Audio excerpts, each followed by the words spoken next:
drop these. Everybody drop these. Everybody drop these. Everybody drop these. Everybody. Ah, he wants to go off-road! Are you gonna shoot that shot when you get the lane? No, he was right on my ass, man. You wide open. Who wrote this? I did. Ask him if he got the letter. Did you get the letter? What letter?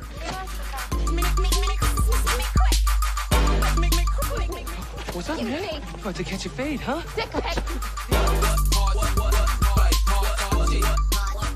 Hello. My name is Inigo Montoya. Living dead.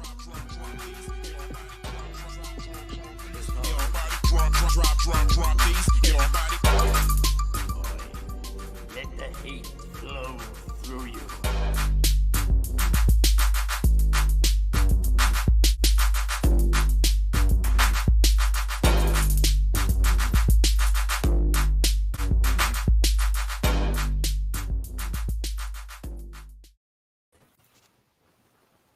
Ooh.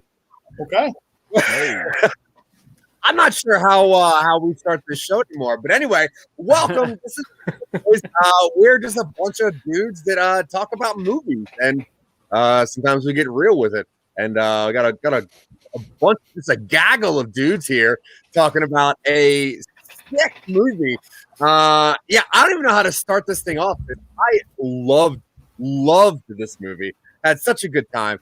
I guess we'll get some quick, spoiler-free reviews. Jerry and Blaze, I heard you speaking a little bit before the show, and you seem like you had a good time with it.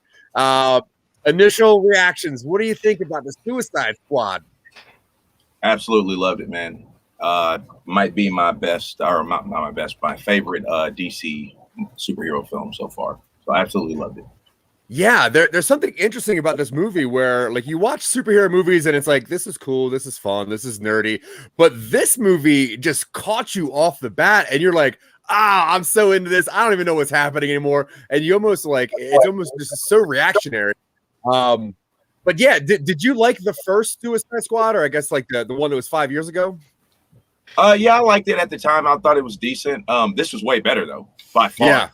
Yeah, but at the time, it was a decent first Suicide Squad movie, I guess.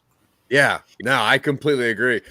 Michael, now I know that you don't like a lot of movies, which is good because I also don't like a lot of movies, and I don't really know how you feel about most superhero movies. But what was your going into this? What were you expecting? I'm not a fan of most superhero movies, especially these Marvel movies lately. They're all like the same thing. There's one Marvel franchise that has gotten me hooked, and it's Guardians of the Galaxy. I have a feeling that James Gunn has a big part in why I like this movie so much. My top 3 favorite superhero movies are Super, Guardians of the Galaxy, and this. Nice. I think James Gunn is the only one who can make a good superhero movie. Yeah, I mean, it's so refreshing, and it's weird how new, but also novelistic everything feels the way he does it. I had such a cool time with this. Dan, DL Smokes, how's it going there, friend?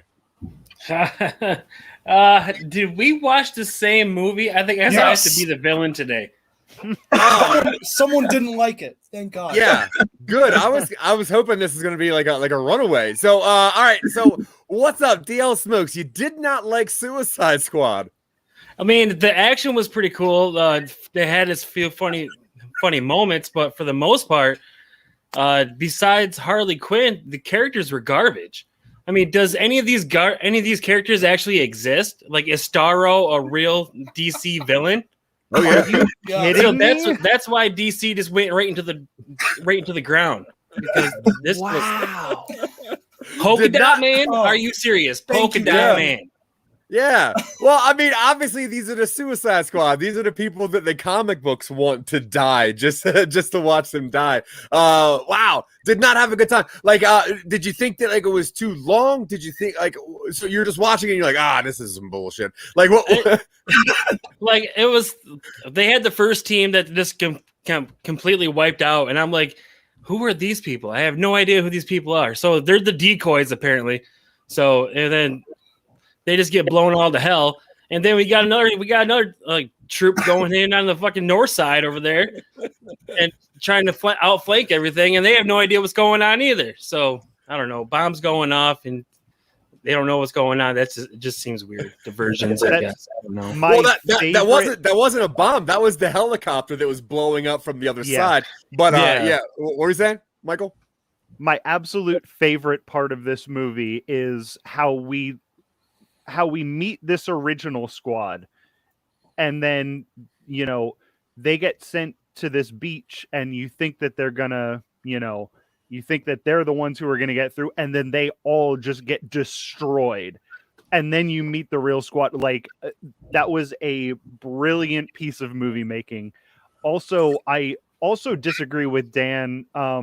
The characterization of these characters, there is something that James Gunn, I don't know what he does with his actors, but he gets actors like Peter Capaldi and Viola Davis and Idris Elba, like these serious actors, to take seriously the stupidest shit you've ever seen. Like this man has nodules coming out of his head and he is acting like he is in a fucking Shakespearean movie, and it works because these people are taking this stupid movie so seriously. Yeah. Now, Dylan, what did you expect going into this? I had moderate expectations. I have this sick fascination with that first Suicide Squad movie where it's like watching a train crash in real time, where I'm like, oh, they're trying something and it is not landing, and it does not land the entire runtime of that film. And then I go into this and I'm like, it's going to be good because I like James Gunn, and DC characters at this point, I think Marvel is so polished that DC characters are starting in the good ones, like this and Shazam, to be more interesting than a lot of the Marvel characters.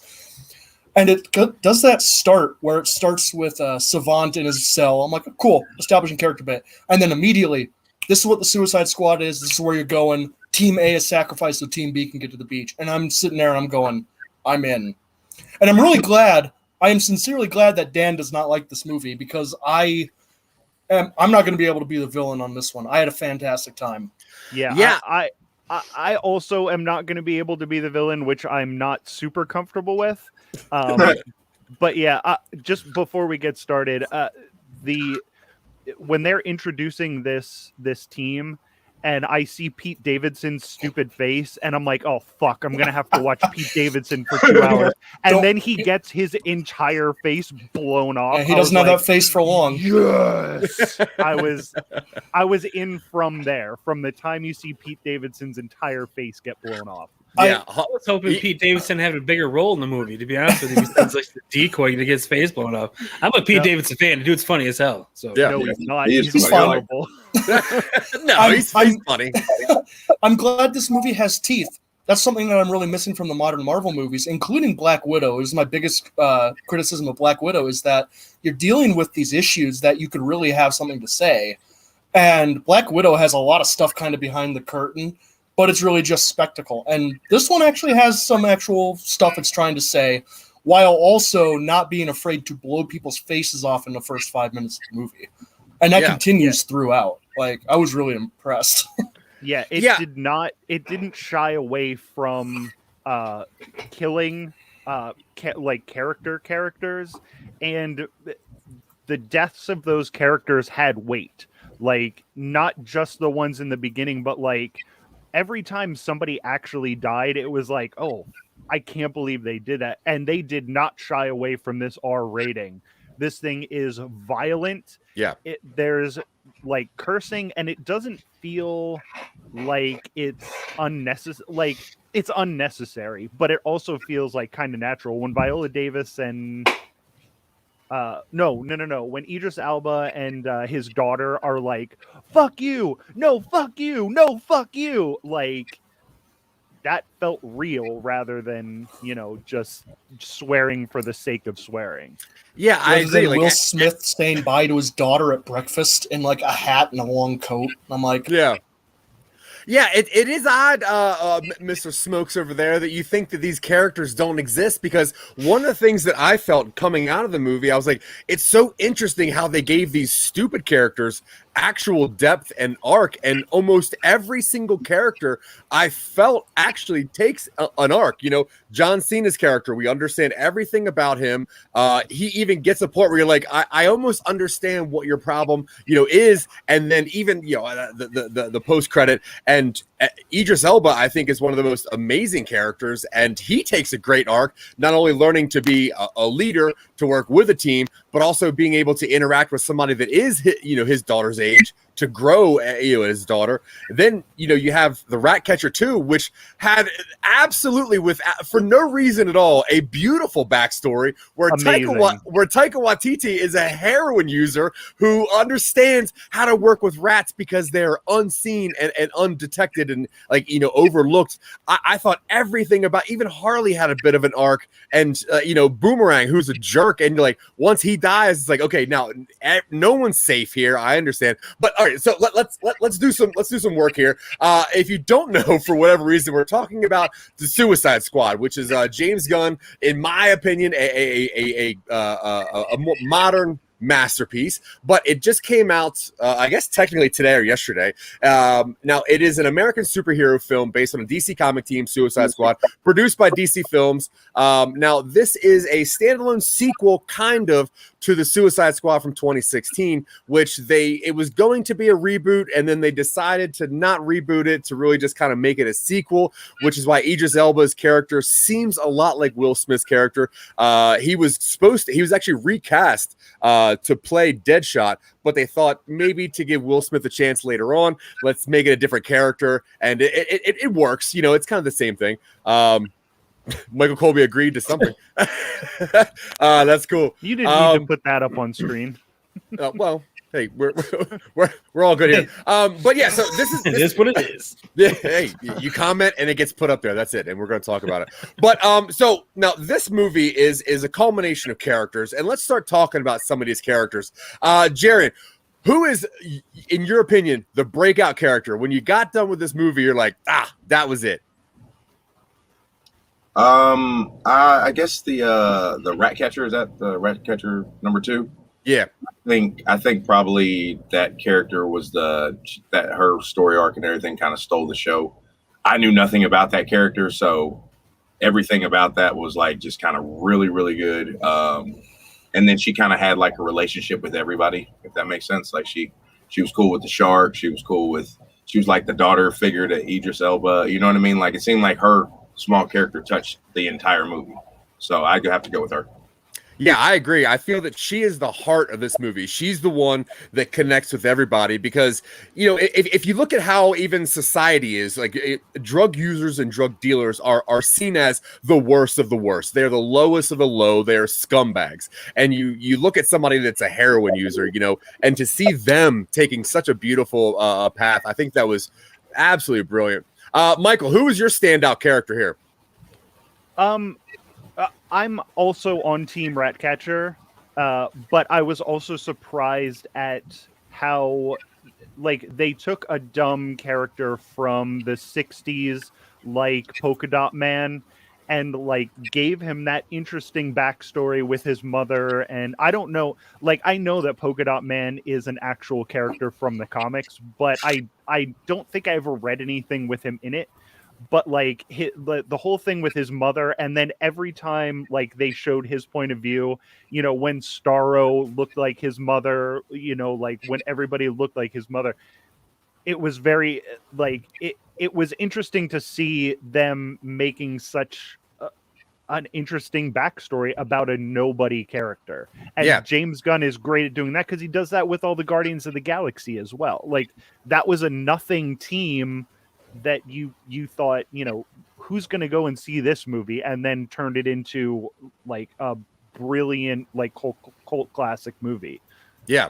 I mean, yeah, Jaren, Ratcatcher 2 was created for the movie. Ratcatcher, the guy, like Michael said, is a 1960s villain where they just are able to manipulate rats, and they do it to steal stuff. And it's a very boring, one-dimensional character. And in this, it gets so like evolved, and it gets so many layers put onto it. And Polka Dot Man, when he originated, like his specialty was he had these intergalactic polka dots that could turn into things. Some were mostly vehicles, but then to give it that his mom wanted him to be a superhero and infected him with an intergalactic disease, which is something that I've never seen before. When he's walking like down that thing and he has those like light up bubbles, I'm like, what? I honestly cannot understand what's happening here.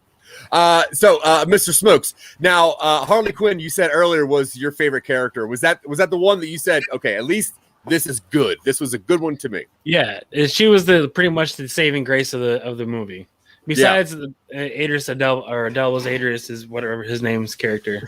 Yeah, yeah, whatever that guy's name is. Yeah, Idris is a gorgeous man. I think he did a great job, and it's really interesting to see how James Gunn can get such great like emotions and really good acting out of these characters. Like you've seen Idris Elba and other things, and it's good. Suicide Squad. Yeah. Oh, okay. So it's like Asian food. You just get your someone's up. That's funny. Zach looks like a less handsome Michael Colby. I've actually heard that. I've heard that before because I can make my phone talk, and you text that to me a lot. Dylan, which one of these characters stood out to you?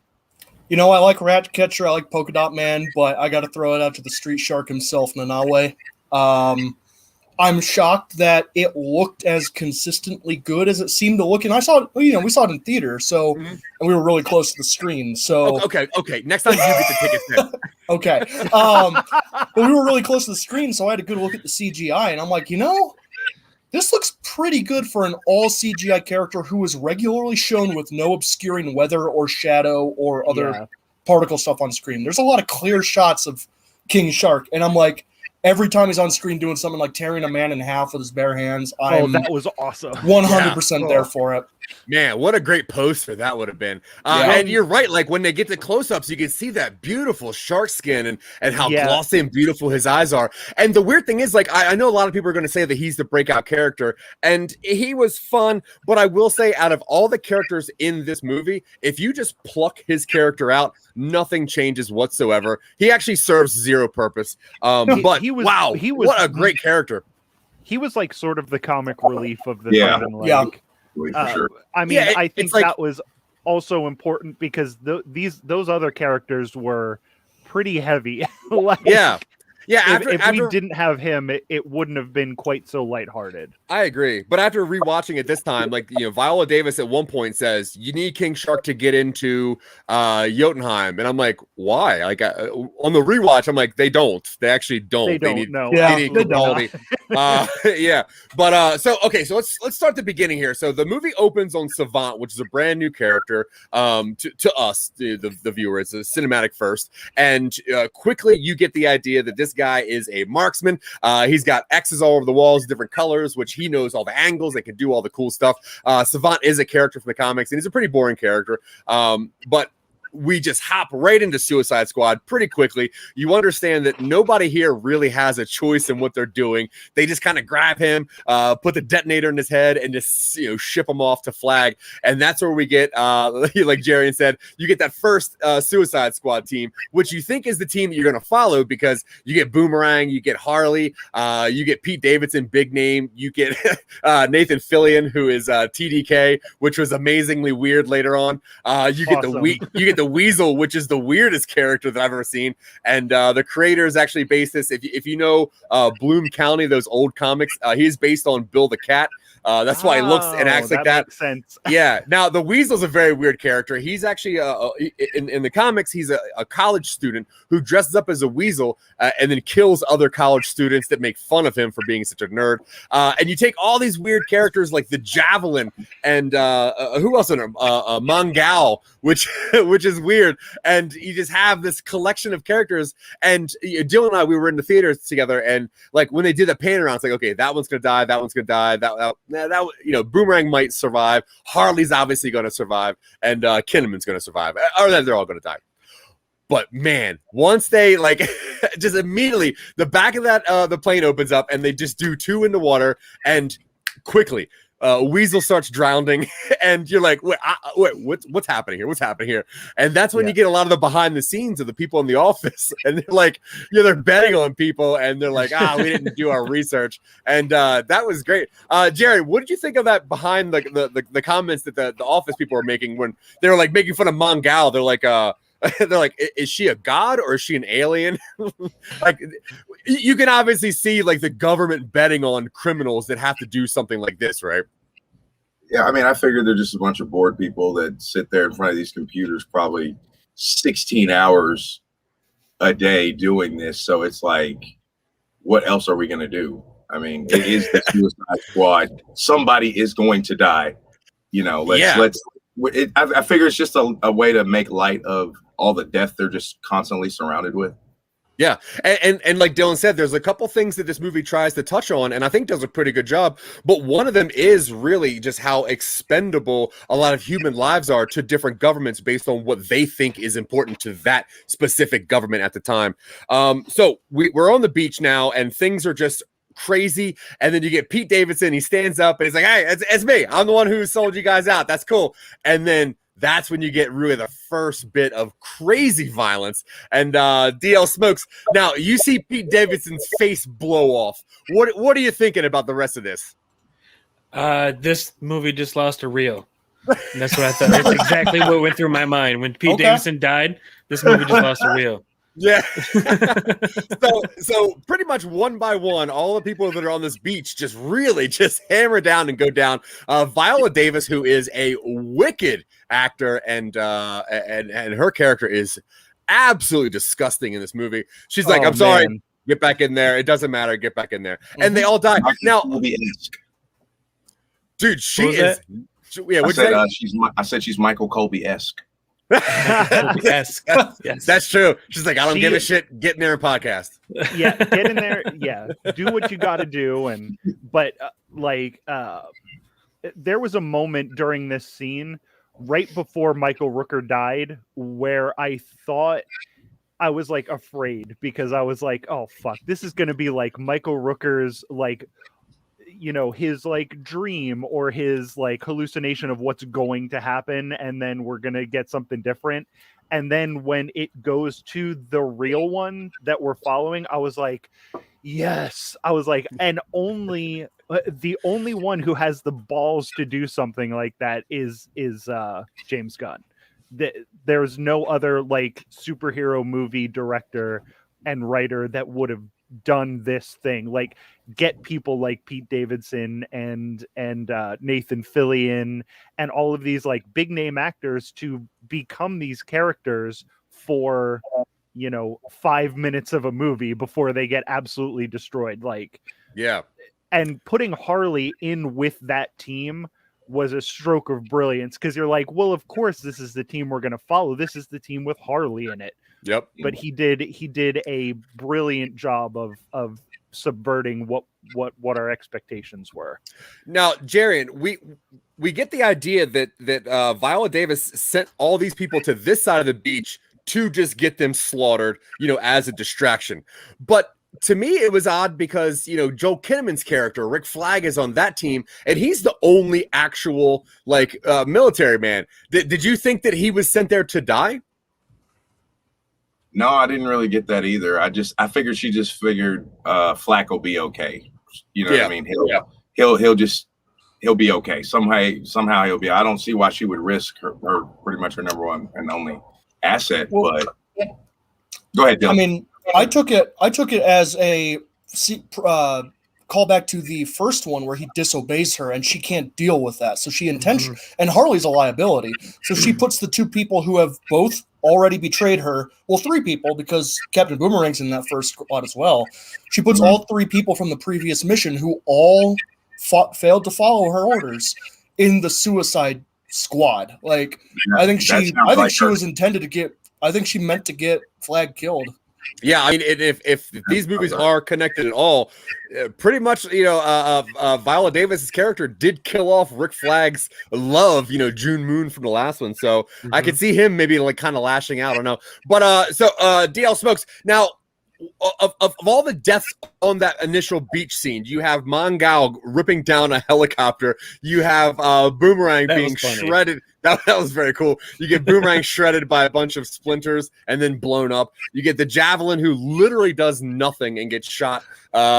Which I was like, oh man, I want to see him do one thing with that Javelin. something. Yeah. But what was the coolest death to you on that initial beach scene? Obviously, it was the helicopter. That was when she just jumped on it and then it just lost control and she's like, "Oh shit!" and then she burned alive. That was hilarious. Yeah, and like stupidly hilarious, but yeah, hilarious. Yeah, I like to see that in sequels. I like to see characters return. Like I saw Harley Quinn and Boomerang, and I like to see those guys like return and like make it to the end. So when all those people died, I'm just like, no. I was sincerely bummed out when Boomerang dies. It's the only Jai Courtney role I've ever liked, and I'm like, cool, he's back, and he kills some people in a cool way, and then he gets rocked really hard with the splinters and the helicopter. Yeah. This is a call back to John Osterman's original comic, where like they would just put any stupid villain that they wanted onto this team to die, and then they would reboot that character again once the next like comic series rebooted. So it's kind of a weird way. And also the creator of Suicide Squad was in this movie. He's that older doctor that puts the bomb in the back of Savant's head. That is the creator of the Suicide Squad, John Osterman. Which is cool, I guess. Okay, so everyone dies on that initial beach thing, and that's when we get the reveal that there is a North Beach, there is a Team 2, and this is before we go there, they do the best, like my favorite movie kind of death is when the helicopter comes down and then you see the guy and he's just standing there staring, and then like the top of his head slides off. Oh yeah, I love that. And that was a nobody soldier, but I thought that was the best death in that scene. I agree, and that if you look on IMDb, that character has like the coolest name, and it's like Head Slice Marine or something. Like, so I was like, oh cool, I know exactly who that is. So we get over there, and that's when we meet our actual team, which is King Shark, which I knew was Dylan's favorite. Ratcatcher 2, which is a great team team member. Yeah, and you have Idris Elba and who else on the initial team? Polka Dot Man, and I guess that's it, right? Oh, the Peacemaker. Now, and that's crazy. John Cena is so good in this movie. I tell you, man, he is so fast with his retorts and the way that he sells his lines. Like I think that he's going to be this guy who tries to go after these really big movies later on and trying to go for Oscars, because like I bought his character 100%, and he sold it. I was in. Yeah, I think one of the things, going back to the CGI on this, the CGI is very cartoony, but I think it works in this because they also do the very cartoony costumes for the humans. Like they have the colorful like comic book costumes, and Starro and King Shark both do look cartoony, but also like textured and realistic-ish. Yeah. But still cartoony, but it works because like, especially like that original team and Peacemaker especially has like a very comic book like accurate, bright, colorful, stupid looking costume on. So the team 2, which is the movie team, they hit the beach. There's no bad guys because obviously all the people are on the other side of the beach killing the initial team, and that's when we kind of understand who some of these characters are, like Peacemaker and Bloodsport, and they have like their rivalry because toxic masculinity, I guess, and also Peacemaker just needs to be courageous and American. Now, I don't know if you guys know this, but he actually has a spin-off show that is coming out, I think, in January. He has an 8-episode his own series called The Peacemaker, written by James Gunn, and James Gunn, I think, did the first 2 episodes. He directed the first 2 episodes and directed the last 2 episodes. So the whole like Peacemaker idea was it's going to get extended off, which I think is pretty interesting. Is it going to be John Cena playing it or no? Yep. Yeah. On HBO Max. Cool. Yeah, HBO That's Max. kinda Yeah, cool. yeah, it's very cool. So the team goes through and they slaughter everyone, doing the most egregious styles of killing. And the thing is, like, the killing and the violence is so like amplified, but it never really gets old because it's kind of always different. You know, like they go through flamethrowers and slingshots, and John Cena has the blow dart thing, and then the axe. Like, dude, when he does that thing on the guy sleeping, I was like, oh my god, that's so crazy. And then like Bloodsport, when he like shoots that one fan that falls into the tub and electrocutes that guy. Like, I was like, this is so cool the way that he's doing this. And I will say, the one thing about this movie that I thought was even more interesting was the like kind of the screen swipes, where they would give you like, 8 minutes earlier or 3 days earlier, but it was all part of the scenery. And James Gunn has a cool way of making his soundtrack part of what the characters hear. So we hear the same songs the characters hear, and then it alters so that it goes from being an emotional note to being like, oh, this is now part of the story. Now he started doing that with the visual cues, and I thought that was so interesting. Like, how the Warner Brothers thing came out from Savant's, blood, and you get Team Harley or whatever in the roots when you see her earlier on. So after we get those second squad, we find out that they have pretty much slaughtered all of the resistance, all of the rebellion, and we actually needed them, which is so amazing. That reveal when they're like, oh, these were the good guys, and they just murdered all of them. Fucking amazing. Yeah, like we just watched the most craziest, funniest way of killing off so many people, and they were just all the good guys, which is cool. Because the thing about the Suicide Squad, it's a weird movie or even a story to tell, because you got to find a way to make an earth crushing situation where you don't need superheroes. You don't need good guys. So how do you find something that bad guys, A, have to do, but also B, want to do? And I think they did such a good job by making the government really the main bad guy, because we have to do it. And the way they got every single person to get in there, I thought was filthy, but pretty crazy. So then we kind of get the idea of what the big thing is, Operation Starfish, and then you get some of the scenes of this alien creature. Now, Jared, when you saw Starro the first time, and when you got an idea of what this thing is, now, what were you thinking here? Man, I gotta agree with my boy DL. The starfish thing was that was a bit corny.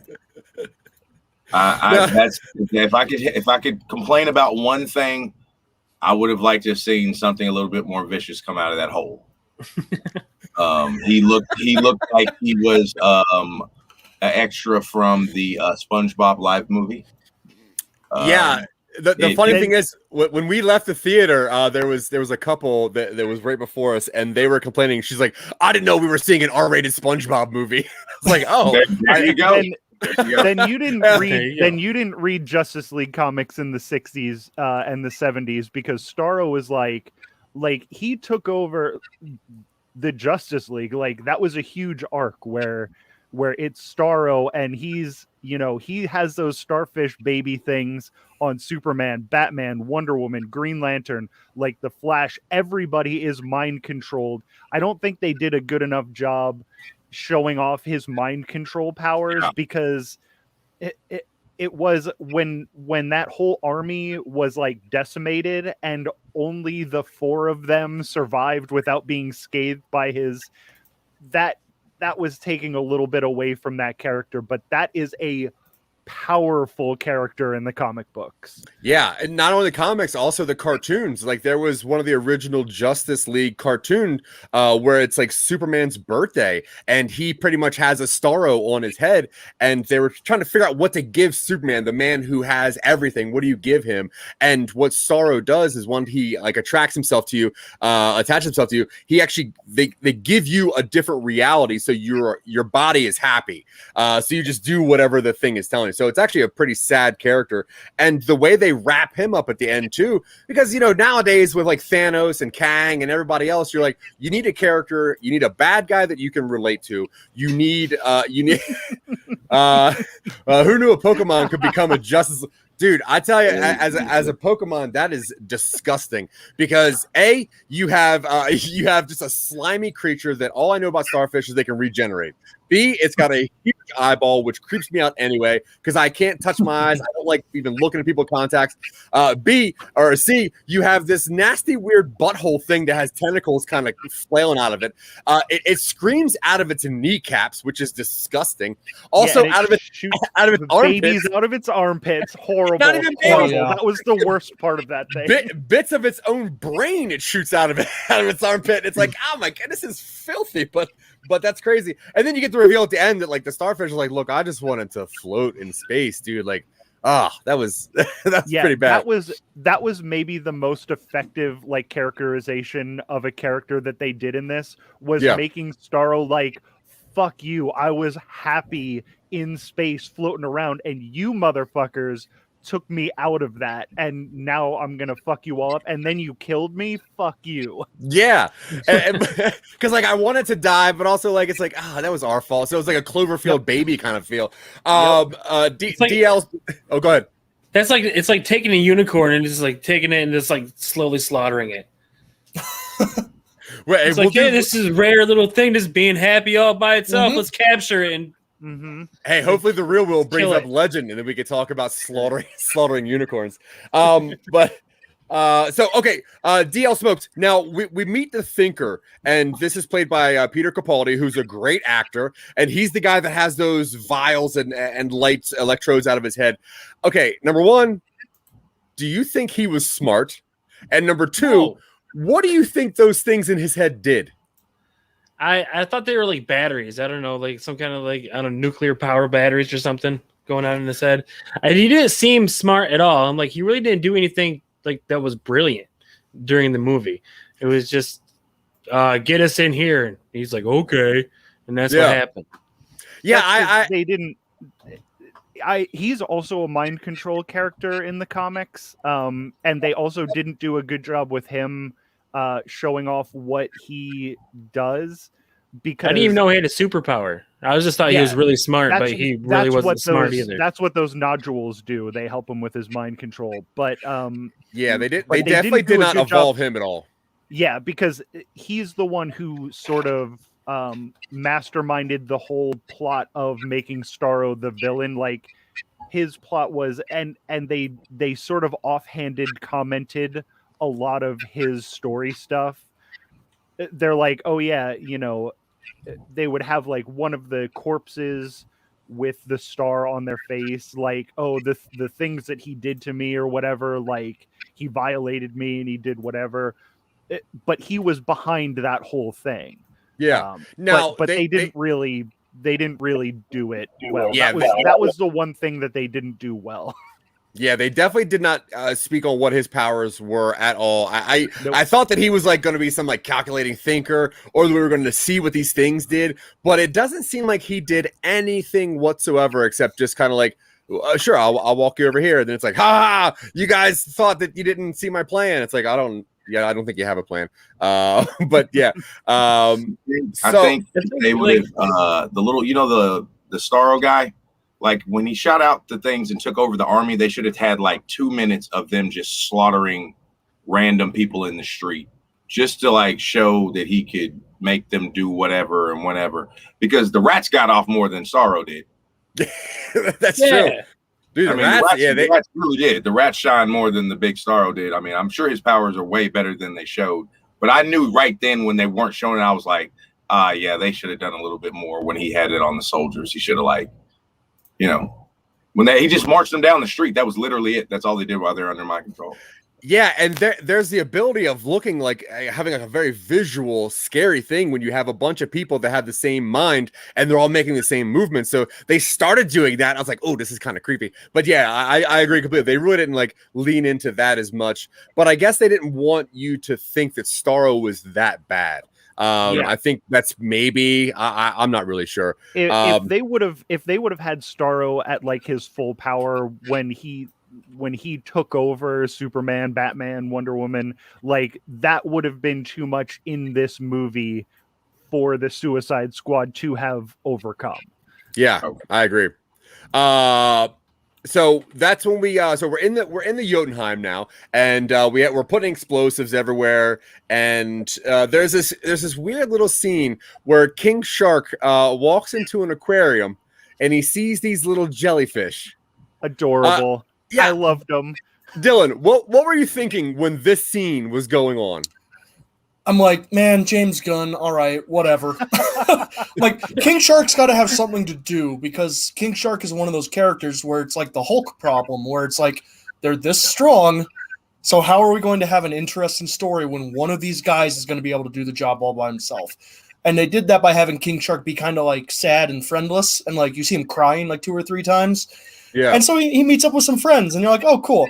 And then, it turns out they're like alien. They're either alien or like super deep sea, but they're doing really well in like low pressure for being deep sea creatures. Yeah, but I think they're aliens. I think they're aliens as well. But I was just like, this is going to turn into a James Gunn bit. I'm like, this isn't going to go nearly as well as people think it will. And then it didn't. Like, yeah. Right. Yeah. I was really no purpose, really. Like all they did was attach themselves to him one. Yeah, I agree. I think that they dropped his hit points for the final boss fight, but it wasn't enough. Not really. It went didn't, exactly how I thought it was going to go. So was I the only one thinking like after the cute things came up, like a Megalodon was going to come tap its head on there, and we were going to get like some one-on-one Hulk, like big wolf action Thor Ragnarok type thing? Well, I expected the like comment about Nanaue being descended from like a shark god. I expected that to come back in some way at the end. Yeah. And I was kind of disappointed it didn't, but especially when they said like earlier when I mentioned that they're like, hey, you need Nanaue to get into this Jotunheim. And I was curious, like once I saw him walk into Aquarium, I was like, okay, here's where we're gonna see either he has a connection with aquatic animals or something. But no, it was just kind of like a bit of like, hey, this guy's a goofball. Watch him mess up a little bit. Which I really wish they did something with King Shark, but whatever, it doesn't really matter. All right, so good. It was just pretty much faceplant after faceplant with King Shark. This is pretty much all it was. Yeah, dude definitely just took some smashes. Yeah. Even when like Bloodsport was like shooting the crap out of him when he was going to like eat Ratcatcher the one night, I was like, dude, this guy can take some. He can take some blasts. Right. It's cool. But quick question about that though. Good. I think that was to show because he did get shot a lot, and I think that he never dies. Yeah, I think a building fell on him, and he still didn't die. Yeah, that was to point out that when those things actually like sucked in and punctured his skin, I think that was just maybe to show that those things were stronger than being adorable little fish looking things. I guess, but like there's no point. Like there was no point. They have these things in the Jotunheim, and maybe the Thinkers experimenting on these, but like they don't come back or they don't get an explanation. It's just a weird thing to happen. And I was curious if like they do that just so in the commercials, King Shark has marks on him, and they go, "Oh, I guess it's a bad dude if King Shark can get hurt," which is weird. Hey, you were talking about when he was getting shot, so I just want to say something about the gun real quick. I had a Google alert on my phone go off, and it said that Tony Stark was suing him over the nanotech copying of the gun. So the helmet, the way the helmet kind of does the whole gun was like Tony Stark's suit in what was it? Endgame? Endgame? Yeah, when he had like the shield and like the glasses and everything, because that gun was wild, dude. Like he just kept putting things like. Yeah, it was cool though. It was cool looking. Very cool. But I had a question for you guys. Because when we meet Ratcatcher 2, she's asleep in the jail, and that scene with King Shark where she's held up and then gets dropped from at least 4 feet. Do you think Ratcatcher 2 is also on heroin? She takes an awfully lot of naps. Yeah, that's what I was thinking. I was like, if she thinks her dad is like a hero and he did that and he's in touch with his stuff, I think there's something about her also being like a user in there, which I thought was pretty interesting. The one scene that I do want to talk about, though, and I want to get you guys' opinion on this, is the Harley Quinn breaking out of her being detained / I guess her having a boyfriend for one hot night, which was a very cool scene. The way that ended was interesting. But what did you guys think about Harley's her little mini story where she meets and hooks up with a dude, kills him, and then they try to break her out? It was almost happily ever after. Oh, go ahead, Dan. My bad. Yeah, it was almost happily ever after, and then he's just like, and anyone who defies the president's going to go over there. Women, children is going to get slaughtered. And she's like, okay, fuck you. And just kills him. That was a cool gun, though. It's a long barrel. It's interesting to see the DC EU turn into Harley Quinn's character development series. Because this has been a through thread since the first appearance she had, where it's like, she's with the Joker. We have her emancipated from the Joker. Now she knows what red flags to look out for, and she's still Harley Quinn. It's really interesting to see this kind of progress through these movies, because I never expected her to be the heart of the DC movies. Mm-hmm. Yeah, and she should be. I mean, good. Oh, I was just gonna say, when she broke out, that part was my favorite part of the movie. It reminded me of the Punisher when he was fighting in the jail. Yeah. Down the hallway, it was just very much like that. I thought it was really good. Even when it got kind of LSD-ish toward the end of the scene with the flowers and all that, it was still cool. It was still action. Yeah, and that's what I wanted out of the Birds of Prey movie and out of the other Suicide Squad, because Harley is a badass, man, and to have her and to show off her skills and to display. Yeah, and then even to see the team try to plan on what to do, start putting that into action, and then she's like, "What are you guys doing?"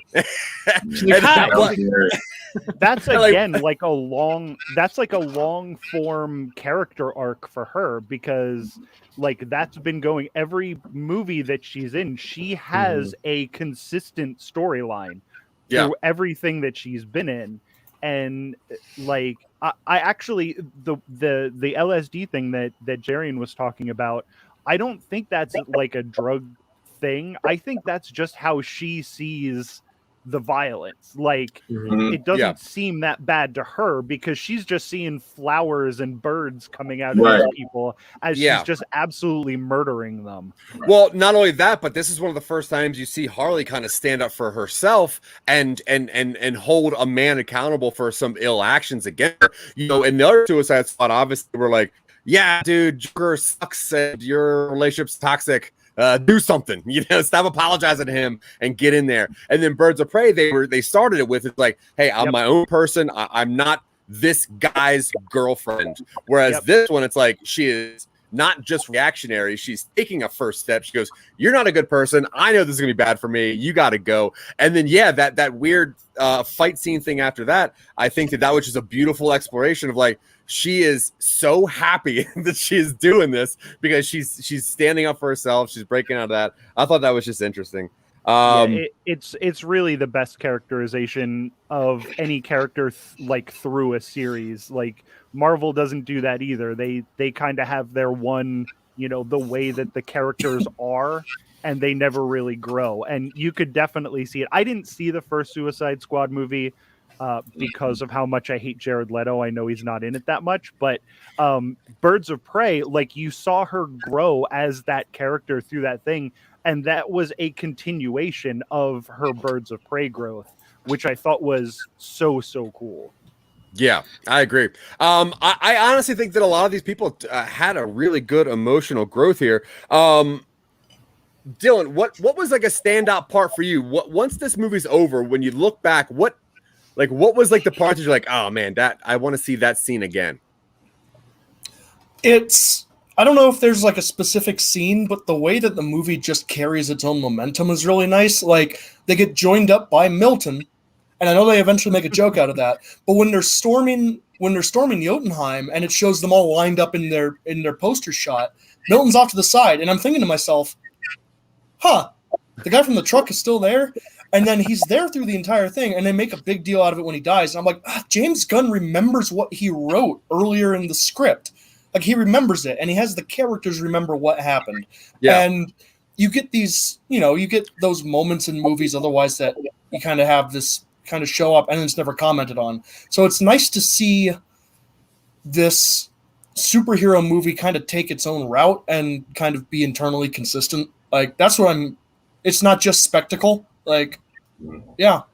Yeah. No, I agree. But to answer your question, King Shark ripping a man in half with his bare hands. Yeah. Surprisingly, my favorite scene of the whole movie is when it has nothing to do with action at all. It's when Idris Elba and Viola Davis are arguing over like her sending his daughter to jail. Like the acting in that scene was so fucking intense by both of them. I'm like, this is incredible. And then the shot in Jotunheim where they do like the trash, and then they pan over it, and then you see that it's like antennas and stuff, but it was all stuff that made just like the cinematography in this movie is second to none. Like, it's beautiful. Another thing that stood out to me was the camera work. Like the way that James Gunn will kind of like follow a character, watch what that character's doing, and then pan back to somebody else to get a reaction shot, especially between Peacemaker and Bloodsport, I thought was so interesting. But I will say, I thought some of the camera work was a little too shaky for my taste. Like there were some parts of the movie where it cut a lot, it moved a lot, and I'm like, just let it linger a little bit. Yeah. Like when my favorite shot of the movie is the fight scene reflected in the helmet. Yeah, I thought. I kind of wanted it to last a little bit longer too, but yeah. My standout part is when Starro turned and polka dot the. It's great. Dude, it was great. Yeah, it was great. I was going to ask you about that. When it comes to Polka Dot Man's, a psychosis and his affliction, where he needs to see people as his mom to be able to do something bad.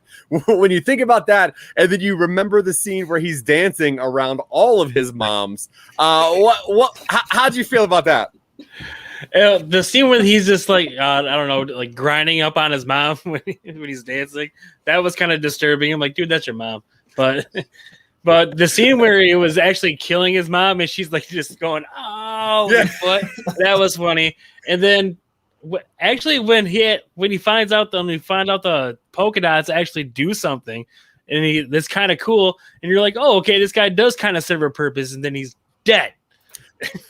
Yeah, when you see him throw up all those polka dots the first night, you're like, I have no clue what's happening here. And then when you use them, a pile of Skittles behind there or something in the bush, probably just a hole in the ground. Right? Was it a tunnel? Was it like was it a puddle of just polka dot? I was curious, like what that looked like when he was walking away from it.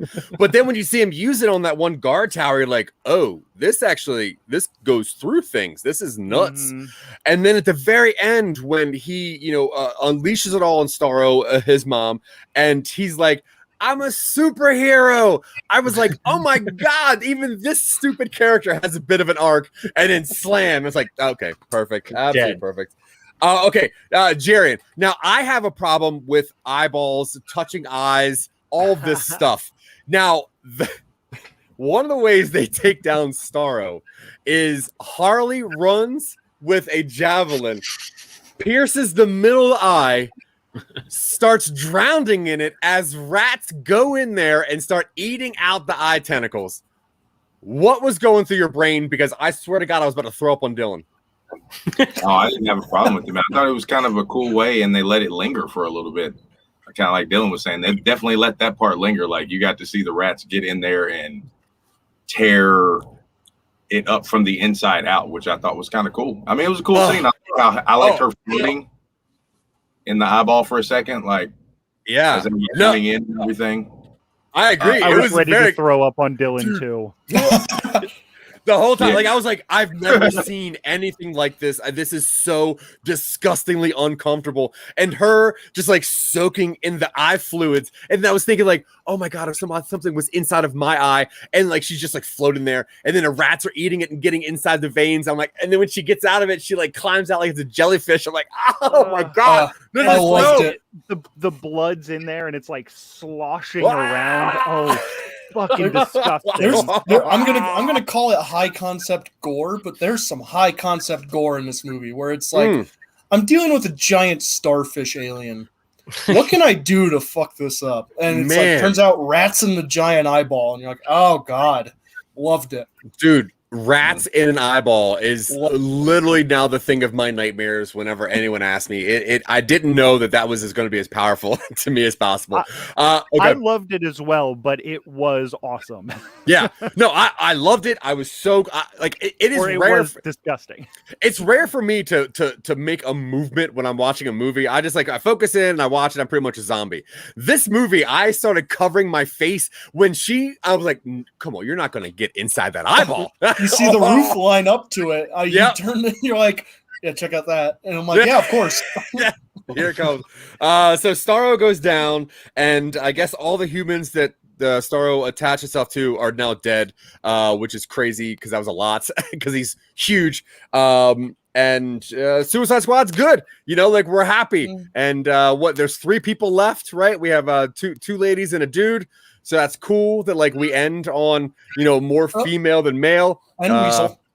And Weasel and Shark, and Weasel. right? Wow, Yeah. I wasn't at the post credits yet. But then we get to the post credits. First post credit shows that Weasel is alive. Okay, so what? When you watch this, you're like, I don't think that thing knows what's happening at any time at all. So whatever. They're just pulling this animal with them. And I did think that was funny that they thought it was a werewolf, which I think lets werewolfs exist in DC, right? Yeah, sure. Yeah, Probably. They got starfish from space, so Yeah, right. And then the second post credit is letting us know that Peacemaker is alive, and that fight scene, like Dylan said earlier, the helmet fight scene where they zoom in on the reflection of that and it kind of goes around. I thought that was really, really cool. I like the fact that Bloodsport, the way that we learned about him, it's he's a mercenary who is deadly with anything in his hands, and his dad trained him to kill since birth. And then we meet Peacemaker, and he is deadly with anything in his hands. And his dad was a mercenary who trained him at birth. And then they have this ongoing thing where it's like, I'm better and I'm better. And then they had that earlier conversation where Bloodsport's like, all of my shots go right in the middle. And then John Cena's like, well, mine go inside that because I have smaller bullets. Yeah, even that comes back. Chris Harvey would have been proud if he would have watched this movie. Yeah, but that was a callback and a half when Idris Elba's bullet goes through John Cena's bullet and hits him in the neck. Shows he's a better fighter because he adjusted his thing after someone revealed their liability. That's true. He's the Tony Stark so far of this universe. But yeah, and then he even says hey, smaller bullets, which I was like, oh, cool, so cool. Yeah. All right, what do you want to talk about in wrapping this thing up? We're good here. Before we get to reels, was there any scenes that we want to discuss? Anything that we missed? The rebels win, even though there are only 5 people. Yeah, I'm surprised. I'm surprised they won since they didn't have anybody. But yeah. They still won. That's cool. They only win until the CIA gets down there because they're not done here. Yeah.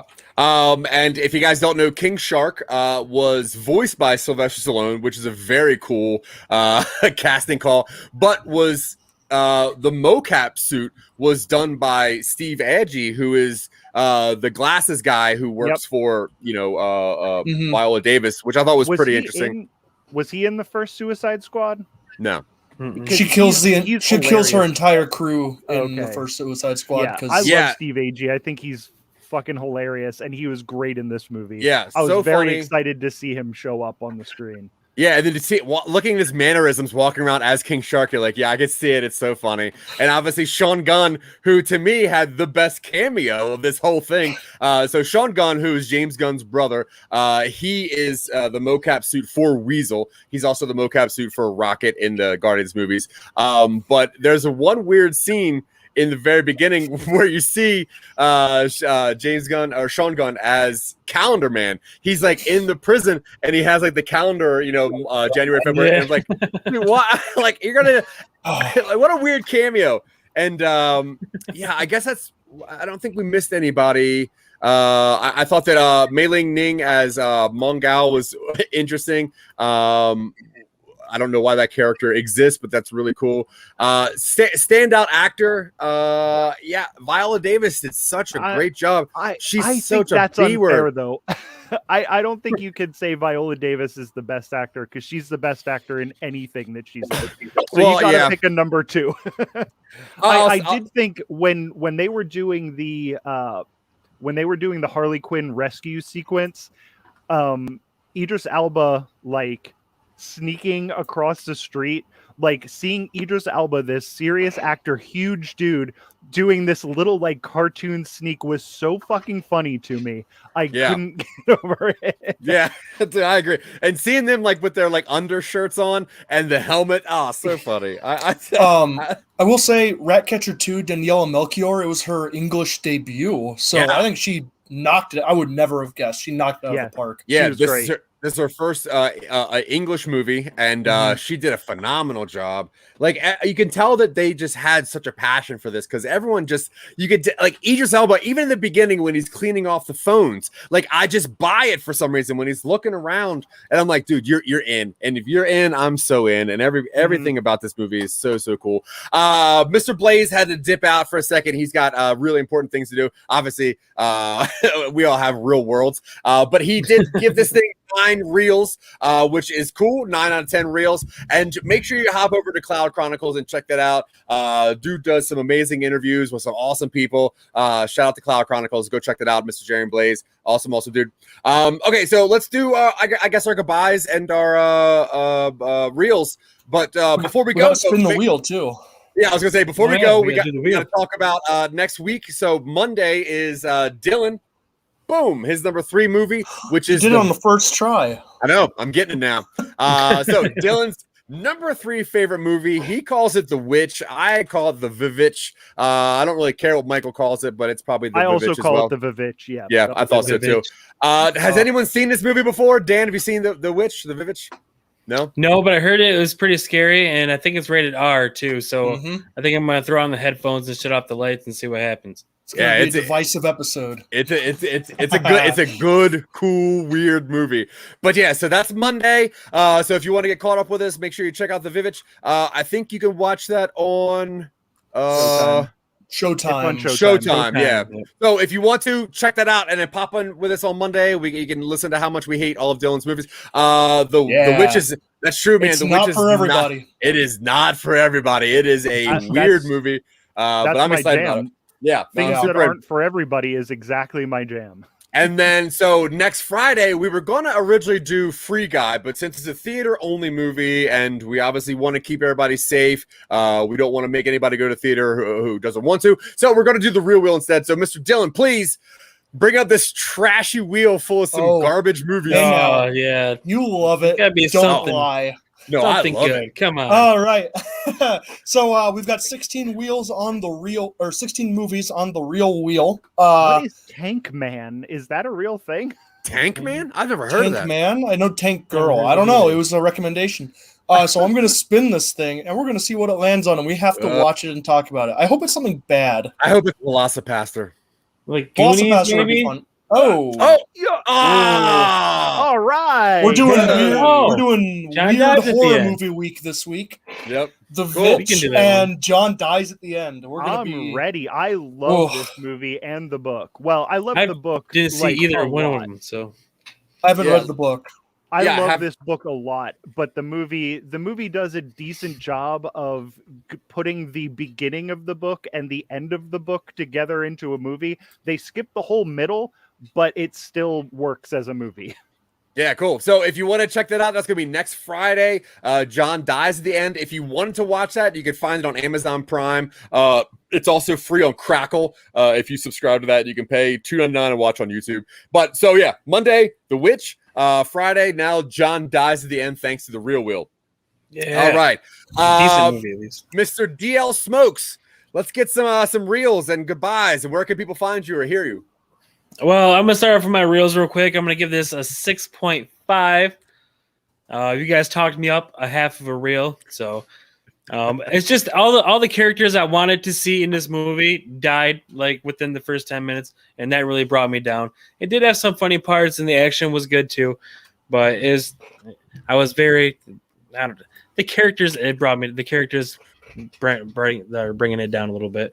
But you can catch me at Oops Caught Me Smoking every Saturday night live, and Bet That with Dan and Jerian every Thursday night at 9 o'clock live and here live.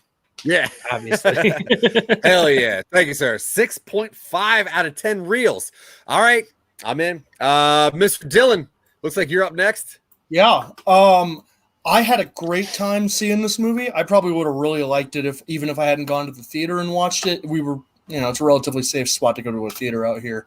But I'm giving this like a 9. I think part of that is still initial reaction because we saw it yesterday. But it's just such a breath of fresh air for a genre that I like superhero stuff well enough. It's a shame that I always have to be like, yeah, the Marvel thing was good. So it's nice to see something that's so different. So yeah, 9 out of 10 for me. And Nice. Find me at some nobody stuff end here. Yeah. Yeah, That's true. that's all I got. Find me right here. Oh, wait. No, Michael, wait. Go read Apostrophe's magazine. It's digital only. I have some articles that show up there every month. You can find issue 2 is out now, and I think issue 3 should be coming out anytime now in August. Yeah, that's right. That's all I got. That's written by Fred Carroll, correct? Yes, Fred Yeah. Carroll. Yeah, real cool thing. Check that out. Polka Dot Michael. Cool. I'm giving this thing a 9. I have a thing for like obscure characters, and James Gunn does such a great job of making these characters like into characters. Doesn't shy away from that horrific violence. I couldn't have had a better time with this because the Marvel stuff has become so like homogenized. Mm-hmm. It's all just the same thing over and over again. So anything that's different has some fun characters, has some funny writing, has some horrible, horrific violence. I'm in for it. I thought this movie was, probably my second favorite superhero movie. Yeah, I give this thing a 9, and it almost got a 10, but there is some stuff that wasn't, perfect. So it gets a 9. Just follow me on Twitter at myneighbor_mich1. I post all the stuff that I do on there. And instead of, going on for 10 minutes about all the podcasts I'm on. Yeah. Right on. So make sure you go over to Generation Clash and check out Michael over there. It's a great thing. He also has got Jack Billing Presents My Neighbor Michael. He also can be heard on Silicon Angels season 2, which is not out yet, but it will be eventually. That's fair. I already forgot all of Michael's. You can also see Michael every Wednesday on No Time to Binge, which is a really weird new show where we just watch the first and last episodes of some and kind of figure out what happens in the middle.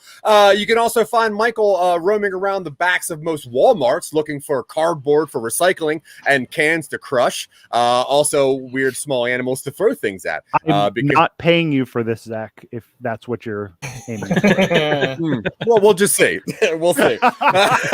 Anyway, you can find me and Dylan and all the weird stuff that he writes and makes over at somenobodies.com. We have weird shows on Tuesday called Twitching Upstream. Obviously, No Time to Binge on Wednesdays. And The Real Boys, which is one of our favorite shows every Monday and Friday, where we just really discuss terrible movies that our friends like and great movies that we like. But until next time, guys, we appreciate you paying any attention to us whatsoever. Thank you. We cannot do this, or we wouldn't do this if you didn't listen, so thank you. And until next week, guys, you gotta keep it real. Yeah, all right, fine. Whatever. Keeps it real. Drop these. Everybody drop these. Everybody drop these. Everybody drop these. Everybody.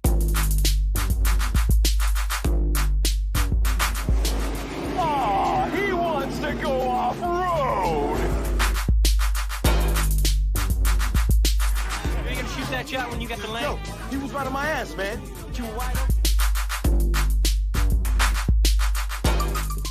Who wrote this?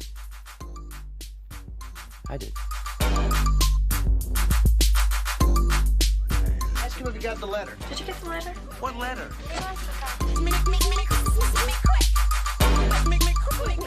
What's up, man? About to catch a fade, huh?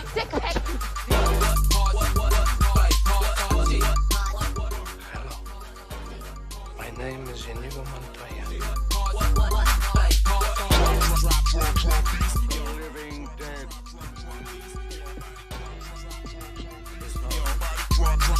Drop these. Everybody. Let the hate flow through you.